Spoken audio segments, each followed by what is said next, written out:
ஒவ்வொரு பருவமழை காலத்திலும் இயற்கை பேரிடரை எதிர்கொள்ளும் கேரளா இந்த முறை யாரும் எதிர்பாராத அளவிற்கான பெருந்துயரை சந்தித்துக் கொண்டிருக்கிறது. வயநாடு மாவட்டத்தில் அதிகாலையில் நேரிட்ட பயங்கர நிலச்சரிவில் 100க்கும் அதிகமானோர் உயிரிழந்துள்ளனர். ஏராளமானோர் காயமடைந்திருக்கின்றனர். மீட்பு பணிகள் தீவிரப்படுத்தப்பட்டுள்ளன.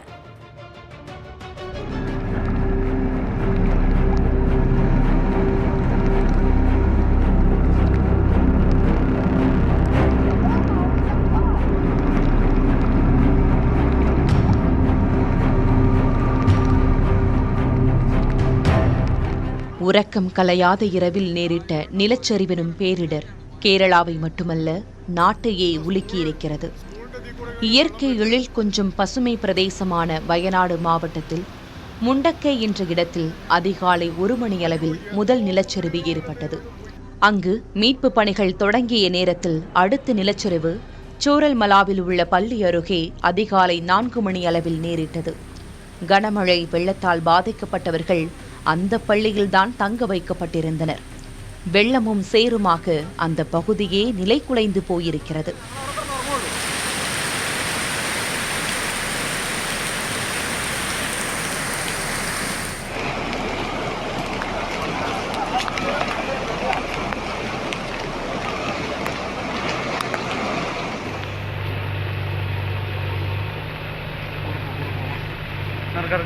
தேசிய பேரிடர் மீட்பு குழு மற்றும் இராணுவத்தினர் ஆற்றை கடந்து முண்டக்கை செல்வதற்கே 13 மணி நேரம் ஆகிவிட்டது. அந்த அளவுக்கு உருக்குலைந்து போயிருந்தது முண்டக்கை. இந்த இடம் சூரல்மலாவில் இருந்து 3.5 கிலோமீட்டர் தொலைவில் இருக்கிறது.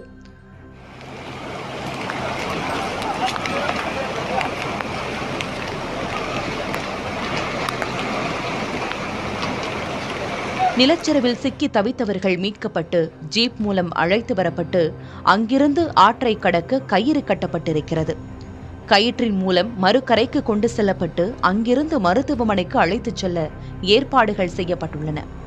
சூரல்மலாவில் உள்ள பாலம் இடிந்த நிலையில் அந்த பகுதியில் 400 குடும்பங்கள் சிக்கி இருப்பதாக தகவல்கள் தெரிவிக்கின்றன. இந்த பாலம்தான் முண்டக்கையில் உள்ள அட்டமலாவிற்கு செல்வதற்கான ஒரே வழியாக இருக்கிறது. பாலம் இடிந்ததால் மீட்பு பணிகளில் கடுமையான தொய்வு ஏற்பட்டிருக்கிறது. நிலச்சரிவால் பலர் காயமடைந்திருக்கின்றனர். ஏராளமான வாகனங்கள் அடித்துச் செல்லப்பட்டுள்ளன.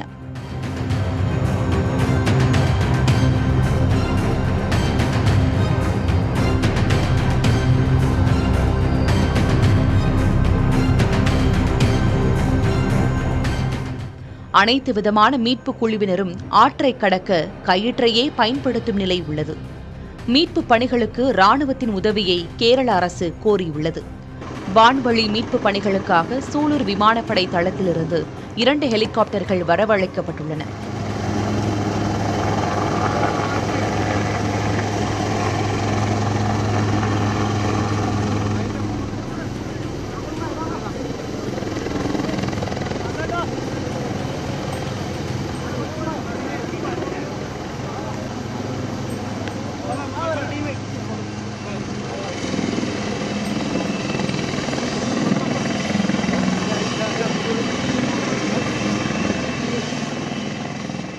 மேப்பாடி, வியாத்திரி மற்றும் வடுவாஞ்சல் ஆகிய இடங்கள் புவியியல் ரீதியாக மிகவும் நுட்பமான பகுதிகளாக கருதப்படுபவை. இங்கு 24 மணி நேரத்தில் தொடர்ந்து கனமழை பெய்திருக்கிறது.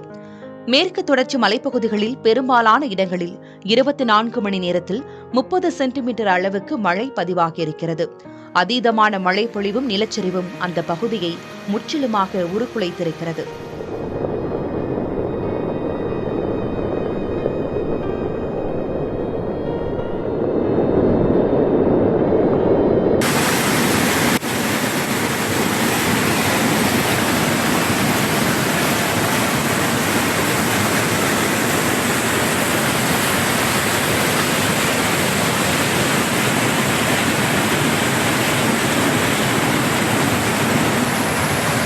நிலச்சரிவு மீட்பு பணிகளை துரிதப்படுத்த சிறப்பு அதிகாரியாக சீரம் சாம்பசிவராவ் என்பவர் நியமனம் செய்யப்பட்டுள்ளார்.